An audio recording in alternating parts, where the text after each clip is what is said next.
Hello everyone and welcome back to Sondering Tarot from here. Hi, hello, and welcome.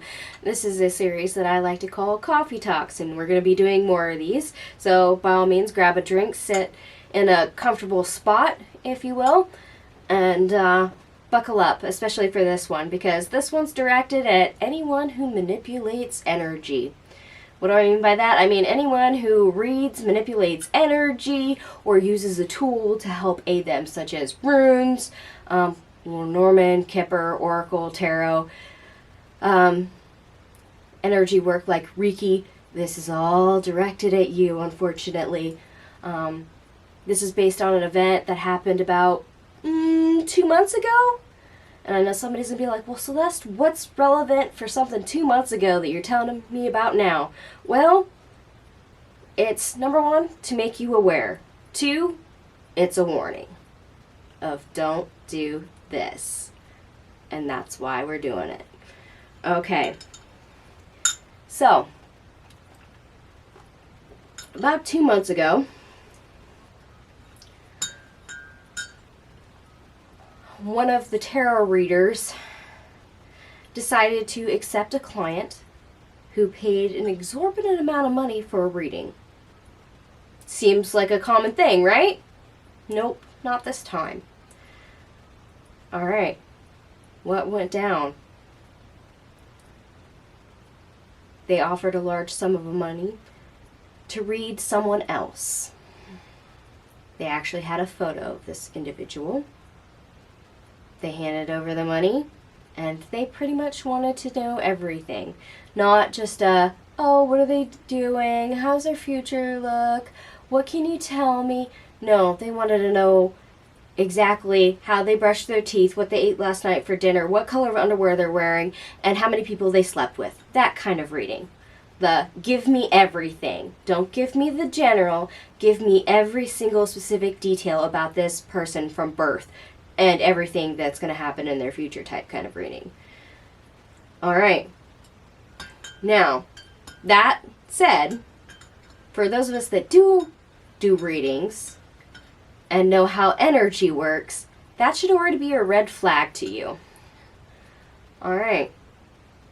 And instead of this tarot reader rejecting this reading from this client and handing them back the photo and the money, and walking away from it, they took it. And this is after this client had already tried several tarot readers that took one look at the photo, felt the energy, and went, I'm not doing a reading for you. Now, this practitioner was not new. This was somebody who had been doing this for decades, and they accepted the reading. And unfortunately, as soon as they started shuffling the cards, there was a shift. The Tower came out. And all of a sudden, their sacred space, their reading space, was invaded by the energy they were trying to read. And it wasn't just them. It was their entourage. It was a lot of energy. Needless to say, they discovered a very big fish. And here's the thing. This is where this is important. There are 9 source beings. Our Mother God, our Father God. They're fractals, pieces of themselves that are in or out of a body. And the souls they created as a divine union.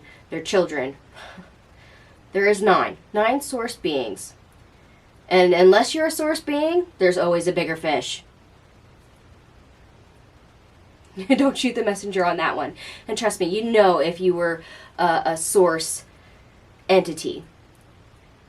However, given the number of souls, and unless you're a very old soul, chances are you're probably not a near pre-source energy either. So there's probably a 99.99999, well, almost 100% chance that anytime you read, it's a good probability that it might be a bigger fish, and you should beware.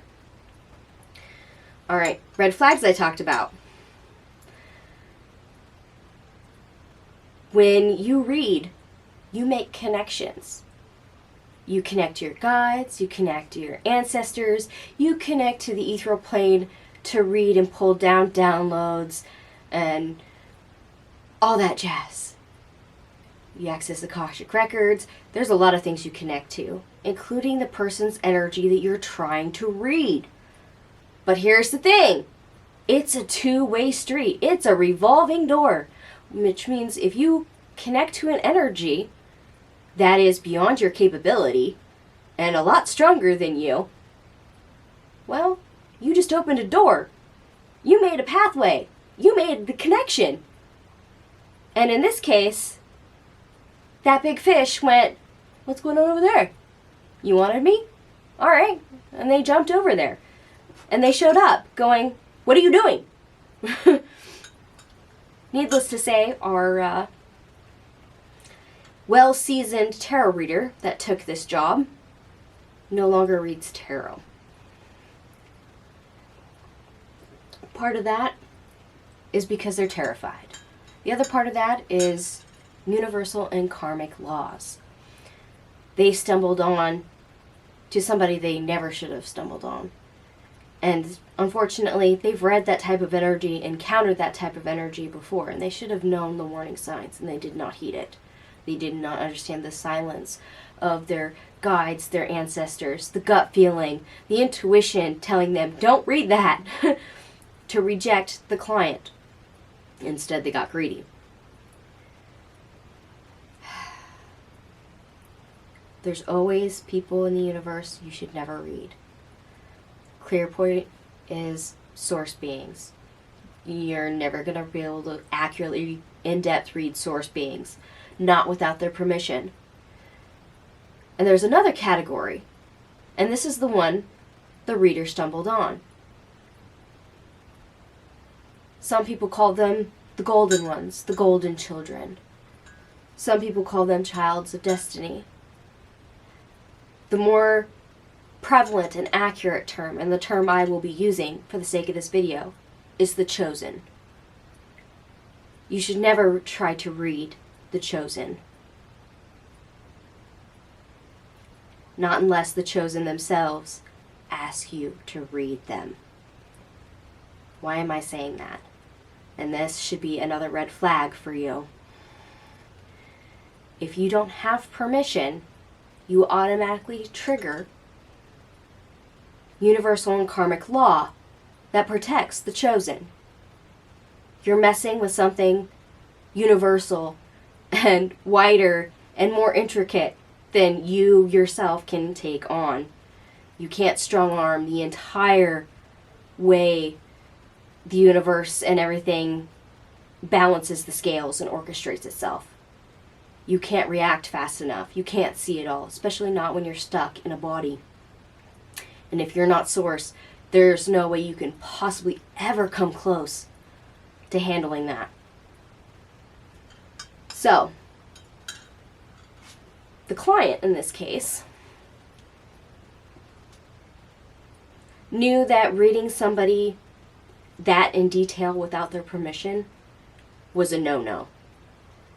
And their way of trying to circumvent that was to have somebody else, a different reader, or somebody that could peer in to do it on their behalf. They kind of, I guess, thought, oh, well, if I have them do it, I'm not doing it, so I don't have to suffer the consequences. I don't have to, deal with the karmic and energetic blowback. I won't owe anything. My ledger will be clean. No, this was not a clean slate. The tarot reader was not the only one who had to deal with universal and karmic law as a result of this. Even though the client was not the one who orchestrated the reading and followed through with it, they were the one wanting that energy to be read. And they intentionally orchestrated it this way to avoid any blowback. And needless to say, the universe does not work like that. They had the intention to get the information. They were intending to circumvent around these set parameters of how everything functions, and it doesn't work like that. You can't trick the karma. You can't trick universal laws into going, oh, it works that way for everyone else but me. No. Both of them suffer consequences. And unfortunately, by peering deep into somebody without their permission is a metaphysical boundary that is crossed. It's an invasion of privacy. Now, those of you that are not chosen, that get read without your permission in depth, can do the same thing, but most souls don't pay attention to that much energy. They don't realize that strong of a connection happening to them. Part of that is, well, you're stuck in a vessel, you're stuck in a body, and a lot of us are not awake enough to know and feel that connection, so it gets ignored. Or it comes through as like white noise. However, in this case, somebody decided to read one of the chosen in depth, and that chosen one very much knows when a connection is made and decided to go through the door they created. Just because you peer into the abyss does not mean it does not peer back at you. It does. And in this case, our client and our tarot reader found that one the hard way. So, when I say I'm here to make you aware, yes I am, but I'm also here to warn you. Don't do that. The chosen are not someone you're going to get away with messing with. They're protected for a reason. They have a purpose. So, unless you have a soul contract that specifically is there for you to have an experience or for them to have an experience, and that is part of your contract, you're not going to want to mess with the chosen. It's best to steer clear and go very, very far away and let them do what they need to. So it'd be easier to ask your own soul contract if that's in there before you proceed. But good rule of thumb when it comes to tarot reading, if you're going to read that in depth, whatever energy you're connecting to, gain their permission. You always have people come up going, hey, I want a reading, and they hand you money. And that's fine because they just gave you permission, and they even gave you money as an exchange for the energy you're expending. That's pretty straightforward. However, for those of you who like to do readings, say on celebrities, for example, if you're going in depth, you haven't gained permission. I mean, I understand some of you say, for instance, like Johnny Depp. And if you do, fine, great. If you want to do a reading on him, great. But there's always a boundary at some point you don't want to cross. So be careful what you ask. Be careful of how far in depth you read somebody without their permission. And this is where your guides, your ancestors, especially if you can hear them, if they go silent, pay attention. If they start getting very stingy with details or refuse to answer or give you like half answers, you're slowly approaching that line. And it's best just to know, hey, if it's extremely personal and if it's not general information, don't do it. Don't do it.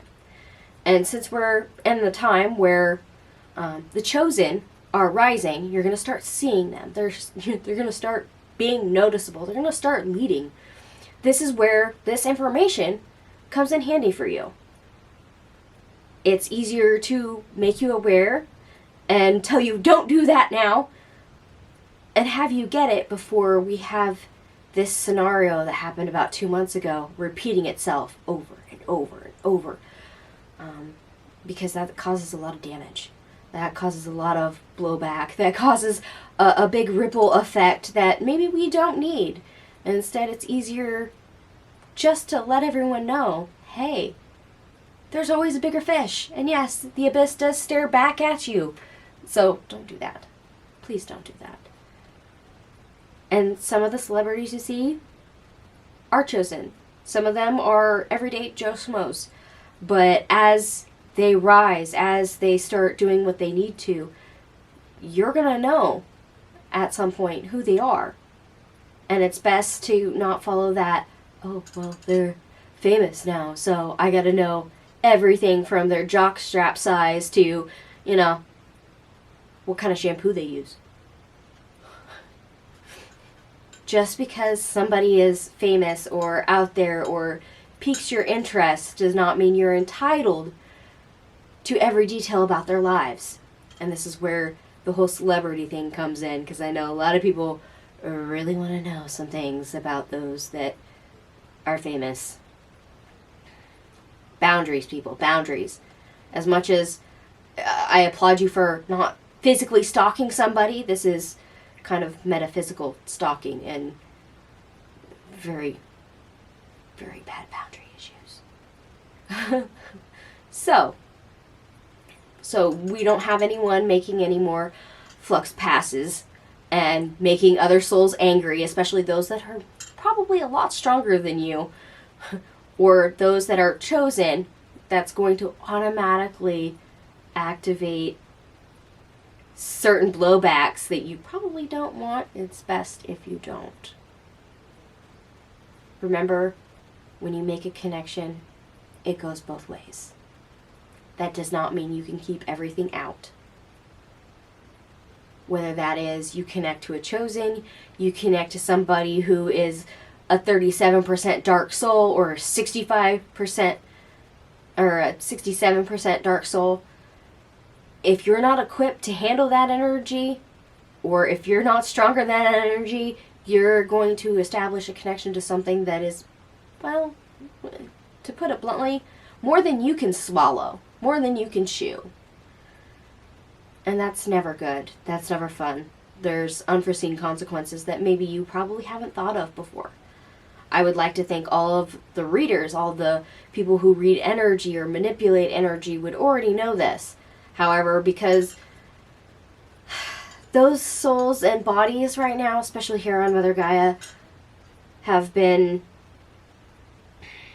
trained to forget, distracted to forget, are so disconnected from source that this is not common sense, if we can still call common sense common.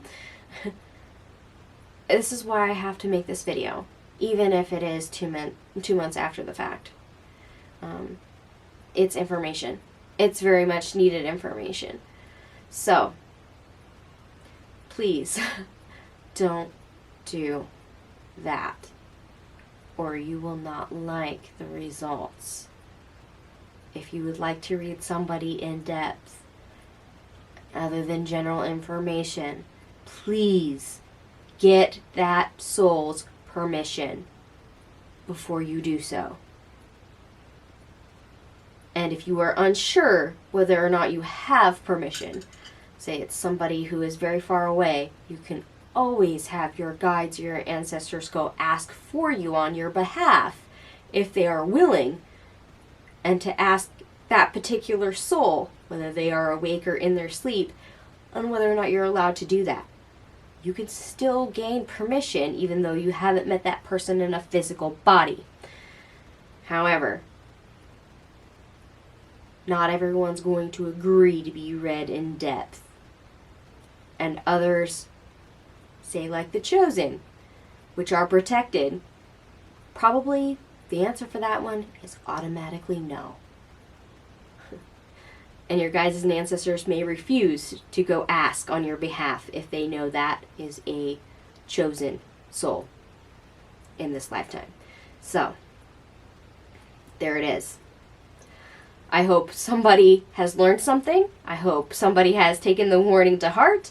I'm hoping that a lot of people will not repeat that mistake. After all, the client in this case knew something was going to happen that was bad. and decided not to take responsibility and foisted that off onto somebody else. Unfortunately, that did not work. And the client themselves in this scenario was a low-level state government employee asking about a civilian.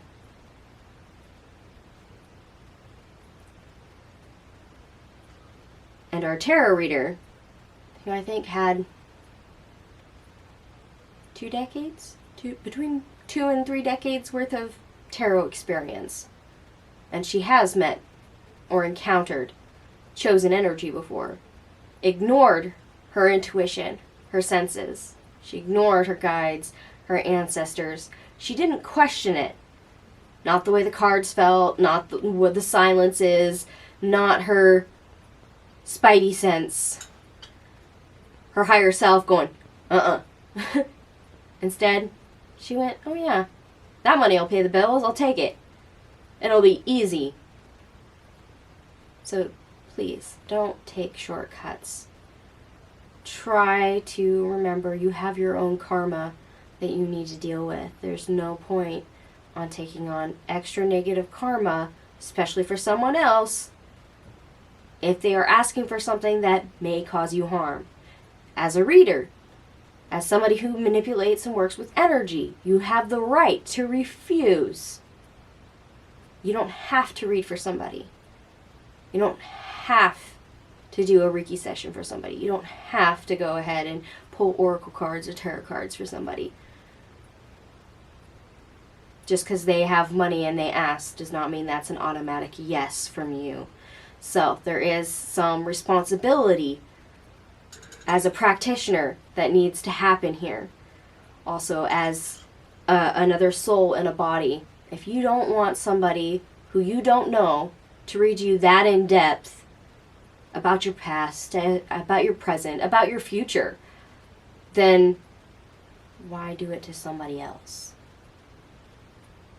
Please remember that is a metaphysical violation. It's a cross boundary. And it's one of those, if you respect yourself, don't forget to respect others too. Alright. Hopefully you're aware now, and hopefully you've understood the warning and why. And I think that's about all I can say for you. I wish you guys luck. Hopefully you took it to heart, and I will see you guys later. Bye.